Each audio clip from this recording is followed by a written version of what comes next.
দেবী হুমায়ুন আহমেদ পর্ব 10। পাঠ করছি দেলোয়ার সৌরভ। অনুফার কাছ থেকে নতুন কিছু জানা গেল না। সেও খুব জোর দিয়ে বলল, রানুর পরনে পায়জামা ছিল এবং মৃত লোকটির পরনেও কাপড় ছিল। আপনি লোকটিকে দেখেছেন? হ্যাঁ, কিন্তু আপনি করে বলছেন কেন?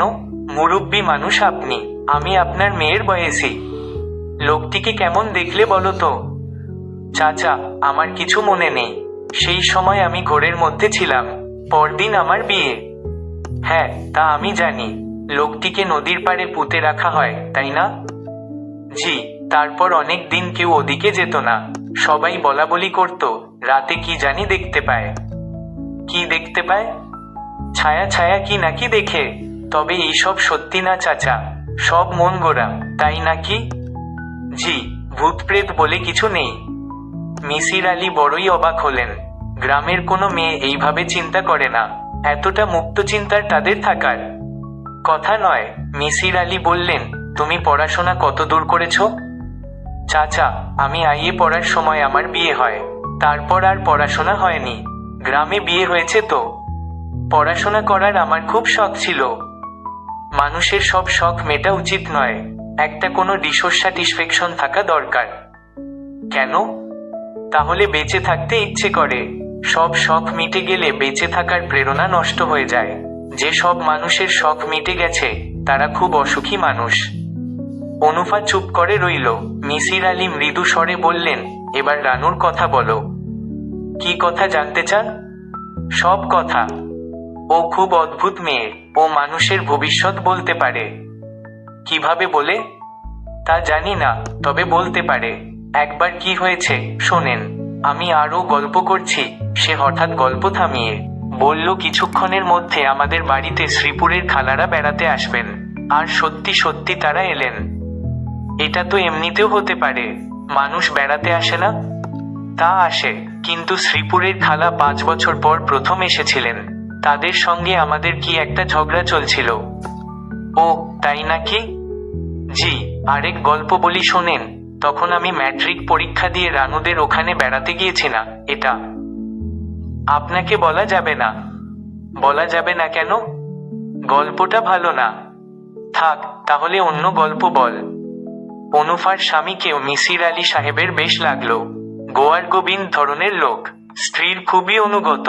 সে মিসির আলীকে নিয়ে প্রচুর ঘুরল। লোকটির যথেষ্ট প্রভাব প্রতিপত্তিও দেখা গেল।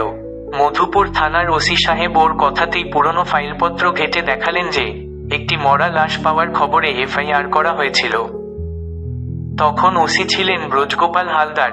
তার নোটে লেখা, একটি কলেরায় মৃত মানুষের লাশ 30-35 মধুপুরের নিমশাসা গ্রামে পাওয়া যায়। লাশটির পচন ধরিয়া গিয়াছিল। প্রাথমিক পরীক্ষার পর আমি লাশটি পুঁতিয়া ফেলিবার নির্দেশ দেই। লাশটির কোনো পরিচয় জানা যায় নাই। মিসির আলী বললেন, কলেরায় মৃত, এটা বোঝা গেল কি করে? ওসি সাহেব বিরক্ত হয়ে বললেন, সেটা আমি কি করে বলবো? রিপোর্ট তো আমার লেখা না। ব্রজগোপাল বাবুকে জিজ্ঞেস করেন, তিনি জানবেন। তাকে কোথায় পাওয়া যাবে? পুলিশ ডাইরেক্টরেটে খোঁজ করেন। তবে এই সব খোঁজাখুঁজির কোনো অর্থ নেই। 10 বৎসর আগের ঘটনা মনে করে বসে আছেন নাকি? পুলিশকে আপনার কি মনে করেন বলেন তো? ঘটনাটা অস্বাভাবিক, সেই জন্যই হয়তো তার মনে থাকবে। একটা ডেড বডি পাওয়া গেছে পানিতে, এর মধ্যে আপনি অস্বাভাবিক কি দেখলেন? বাংলাদেশে প্রতিদিন কয়টা ডেড বডি পাওয়া যায় জানেন? জি না, জানি না।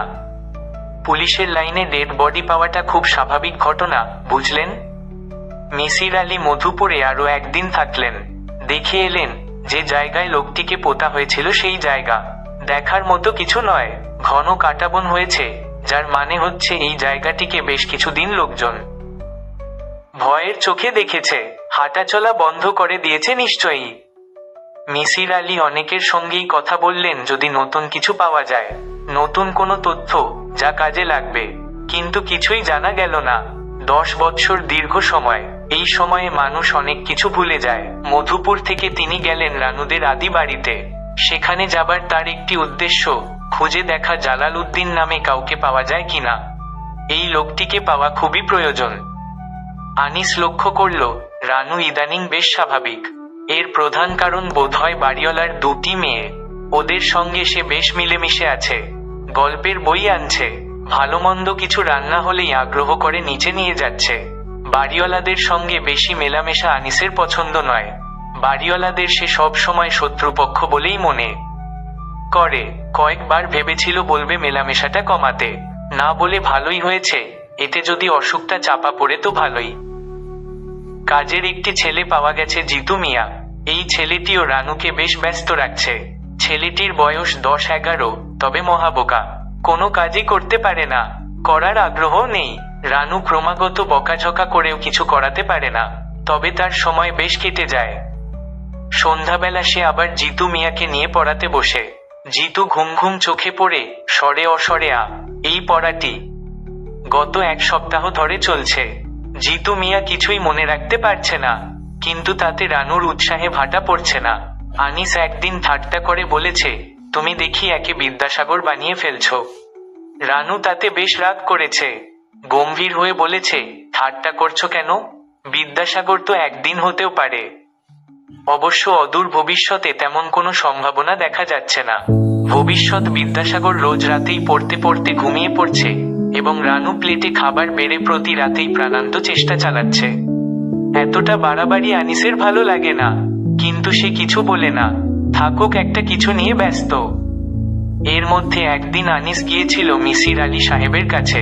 ভদ্রলোক বেশ কিছু দিন ঢাকায় ছিলেন না, সবে ফিরেছেন। তার চোখ হলুদ, গা হলুদ। আনিস অবাক হয়ে বলেছে, হয়েছে কি আপনার? জন্ডিস। জন্ডিস বাঁধিয়ে বসেছি। বলেন কি?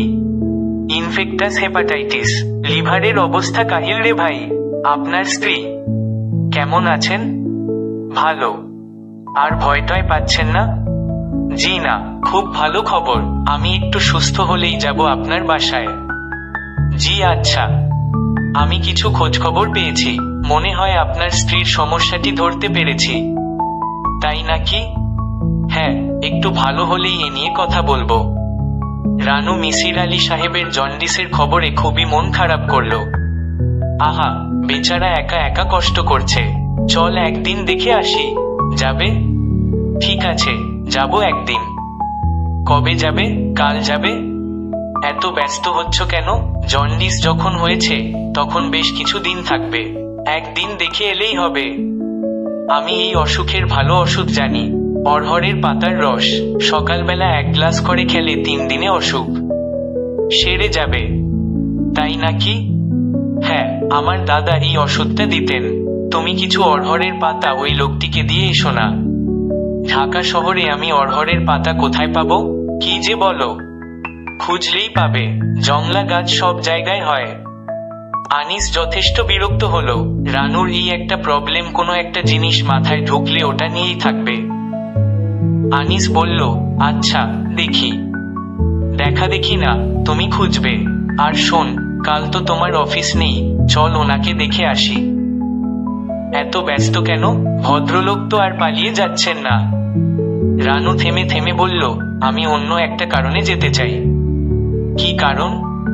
ভদ্রলোক আমার সম্পর্কে খোঁজ খবর করার জন্য মধুপুর গিয়েছিলেন। কি খোঁজ পেলেন জানতে ইচ্ছা করছে। মধুপুরের খবর পেলে কিভাবে? স্বপ্নে? না, স্বপ্নপ্ন না, অনুফা চিঠি দিয়েছে। কবে চিঠি পেয়েছ? গতকাল। আনিস চুপ করে গেল। রানু তার নিজের চিঠিপত্রের কথা আনিসকে কখনো বলে না। বিয়ের পর রানু তার আত্মীয় স্বজনের যত চিঠিপত্র পেয়েছে তার কোনোটি সে আনিসকে পড়তে দেয়নি। এই নিয়ে আনিসের গোপন ক্ষোভ আছে। কি, আমাকে নিয়ে যাবে? আমি আগে গিয়ে দেখি ভদ্রলোকের অবস্থা কেমন। মিসির আলীকে পাওয়া গেল না। বাড়িতে তার এক ছোট ভাই ছিল। সে বলল, ভাইয়াকে হাসপাতালে ভর্তি করা হয়েছে। অবস্থা বেশি ভালো না। বিলরুবিন 9.5, লিভার খুবই ড্যামেজও।